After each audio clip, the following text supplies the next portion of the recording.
మా ఏఎంసీ అహింస meditation channel తరపున మీకు ధన్యవాదాలు. మా స్టూడియోకి వచ్చినందుకు మీకు ధన్యవాదాలు.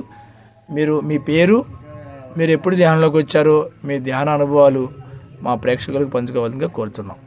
నమస్కారం అండి. నా పేరు దీపిక. నేను 2020లోనే టైలరింగ్ నేర్చుకోవడానికి ఒక మేడం గారి దగ్గరికి వెళ్ళానండి. ఆవిడ దగ్గర నేను నేర్చుకున్నాను మెడిటేషను.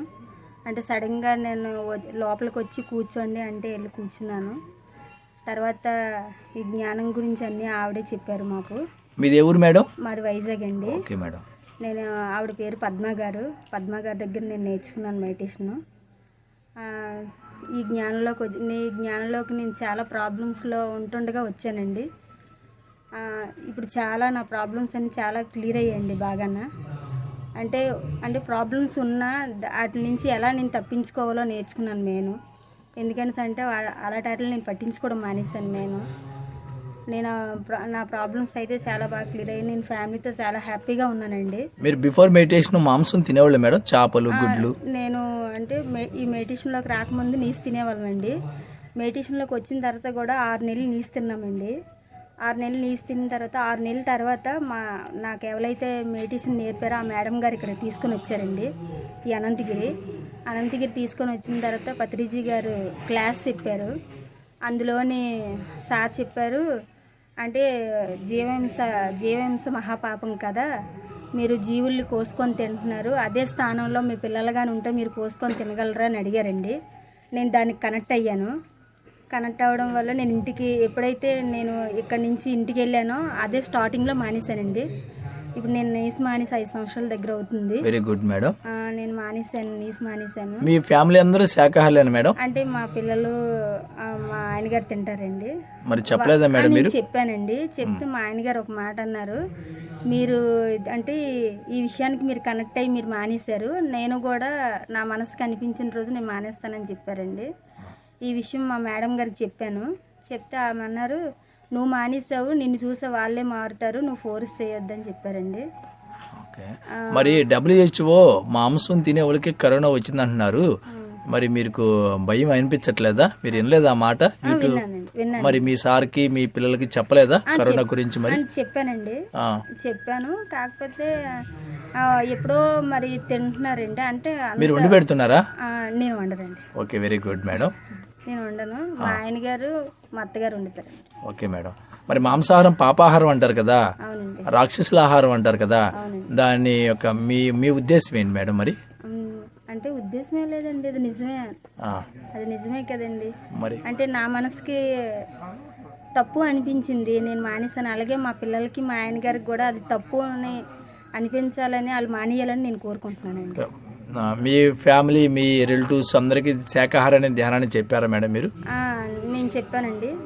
అంటే నాకు ఎవరైనా తెలిసిన వాళ్ళకి నేను చెప్తూ ఉంటాను. అలాగే ఒక 2-3 వరకు నేను చెప్పాను. వాళ్ళు కూడా నీసు మానేశారు. నేను చెప్పిన దాన్ని బట్టి కనెక్ట్ అయ్యి మానేశారు. రోజు ఎన్ని గంటలు ధ్యానం చేస్తారు మేడం? 3 గంటలు చేస్తానండి. పిరమిడ్లోకి వెళ్ళి ధ్యానం చేస్తారా? చేస్తానండి. ఎట్లా అనిపిస్తుంది మీకు పిరమిడ్లోకి? చాలా బాగుంటుందండి, మంచి అనుభవాలు.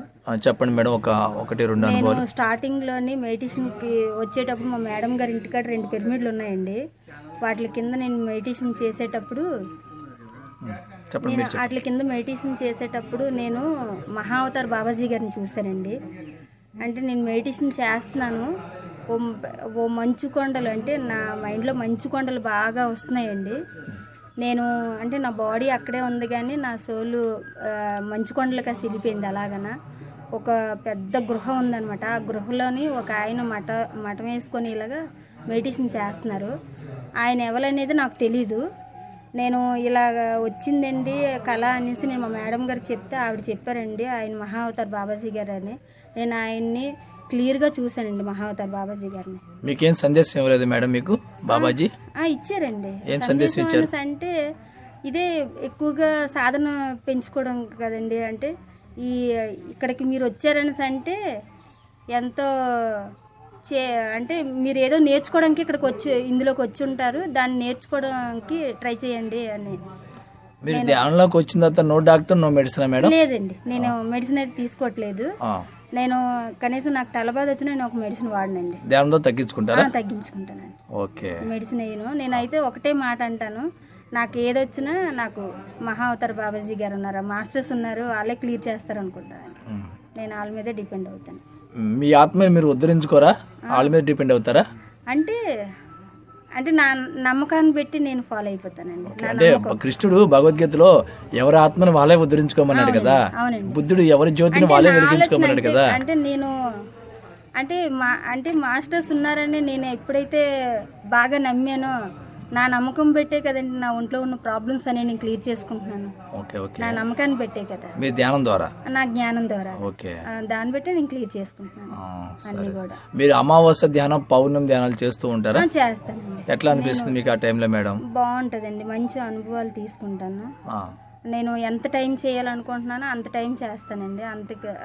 ఎంత టైం చేయాలనుకుంటే అంత టైం. సామూహిక ధ్యానాలు చేస్తూ ఉంటారా? వెళ్తానండి ఎక్కువ. నేను ఎక్కడికైనా మెడిటేషన్ క్లాసులు అయితే వెళ్తాను. నేను ఇంటికాడ నేను ఒక్కరిదాన్నే ఉంటాను. మా ఫ్యామిలీ, మా పిల్లలు ఎవరైనా వెళ్ళిపోతే నేను ఎంత టైం కూర్చోాలనుకుంటాను అంత టైం కూర్చుంటాను. ఓకే. మీకు శాకాహార ర్యాలీలకు ఎప్పుడైనా వెళ్ళారా? వెళ్తానండి. అప్పుడు వెళ్ళినప్పుడు మీకు ఏమనిపిస్తుంది? అంటే ఇది తప్పు అని అనిపిస్తుంది. ర్యాలీలు చేస్తున్నప్పుడు మీ ఎనర్జీస్ ఎలా పెరిగినాయి అని అనిపిస్తుంది? యాక్టివ్ గా ఉన్నారా? ఎట్లా? చాలా ఆనందంగా ఉంటాను నేను ఆ రోజు వెళ్ళేటప్పుడు. ఎన్ని ర్యాలీలు చేశారు మేడం ఇప్పటికి? నేను 2 సుట్లు వెళ్ళానండి. 2 సుట్లు. అది బీచ్ రోడ్ లోని రమ్మ మేడం గారి దగ్గర వెళ్ళానండి. గురువు గారిని కలిసారా మేడం? పత్రిజీ గారినండి కలిసాను, ఫోటో దిగానండి, ఆయనతో మాటలు కూడా ఆడాను. మీకు ఎట్లా అనిపించింది మేడం? మాట్లాడానంటే ఒకే చుట్టే ఆయన్ని చూడడంలో నేను చాలా ఆనందానికి ఇదయ్యాను. అంటే ఎప్పుడు సెల్లో చూడడమే, రియల్గా ఆయనతో చూసి రియల్గా ఆయనతో మాట్లాడానంటే అది చాలా మందికి నేను చెప్పాను కూడా ఈ విషయాన్ని. చాలా ఆనందంగా ఉంది.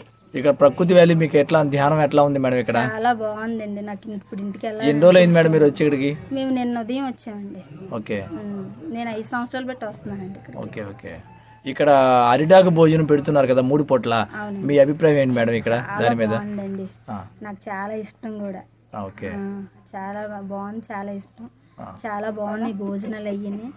ఇంకా ఉండాలని ఉంది నాకు. శాకాహారం గురించి ప్రపంచానికి మీరు ఏం సందేశం ఇస్తారు? మాంసం వద్దు, శాకాహారం తినమని చెప్పడానికి అందరికి ఏం సందేశం ఇస్తారు? నేనైతే ఒకటే చెప్తానండి.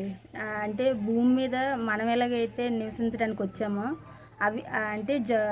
అవి కూడా భూమి మీద బతకడానికే వచ్చాయి కాబట్టి, మన మనుషుల్లాగే అవి కూడా తినడానికి వచ్చాయి కాబట్టి అలాంటి వాటిని కోసుకొని తినడం చాలా పాపము. వాటి కంటే కాయగూరలను తిండి మీ ఆరోగ్యాన్ని ఎక్కువగా పెంచుకోమని నేను చెప్తానండి. ఓకే. ఓకే. Thank you.